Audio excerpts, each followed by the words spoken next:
அணுவே சக்கரமும் சங்குமாக, அணுவே பிரணவத்தின் விரிவாக்கமாக, பிரணவ நாதமாக, வாயுக்களாக, உயிராக.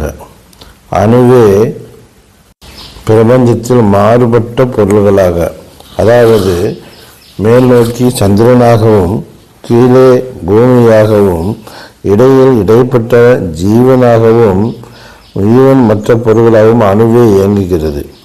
அணுவின் இயக்கத்தில் ஒரு பாகத்திலிருந்து பஞ்சபூதங்கள் தோன்றுகிறது, மறுபாகத்திலிருந்து அதை ஆளும்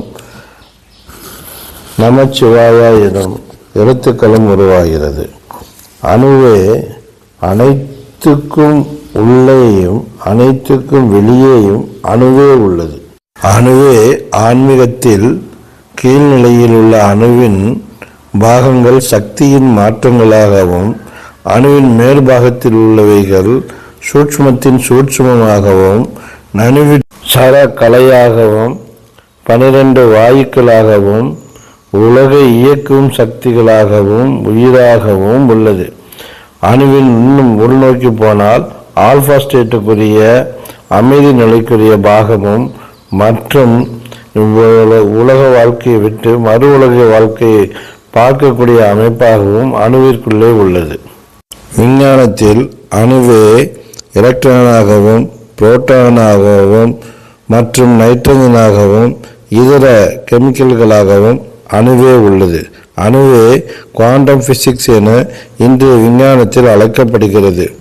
சூரிய லோகத்துடைய இயக்க முறையும் அணுவை பொறுத்தே உள்ளது. பிரபஞ்சத்தின் இயக்க முறையும் அணுவை பொறுத்தே உள்ளது. ஏன் நமது குடும்ப வாழ்க்கையில் அப்பா அம்மா குழந்தைகள் என குடும்பமாக வாழும் அமைப்பே குவாண்டம் பிசிக்ஸ் சொல்லுவோம். மற்றும் அதுவும் அணுவினுடைய அமைப்பை பொறுத்தே உள்ளது.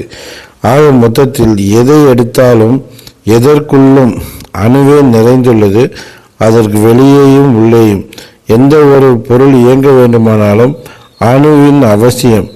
அதுதான் அணுவின்றி எதுவும் அசையாது என குரானிலும் இவன் மற்ற கிரந்தங்களிலும் சொல்லப்பட்டுள்ளது. அணுவே அனைத்தும். அணுவே ஒளியின் உணர்வாகவும், அணுவே சக்திகளின் பரிணாம மாற்றங்களாகவும், அணுவே சங்குவின் சப்தத்திலிருந்து எல்லா மொழிகளாகவும் உள்ளது. அணுவே உட்புறத்தில் இருளாகவும் வெளிப்புறத்தில் ஒளியாகவும் இவைகளிலிருந்து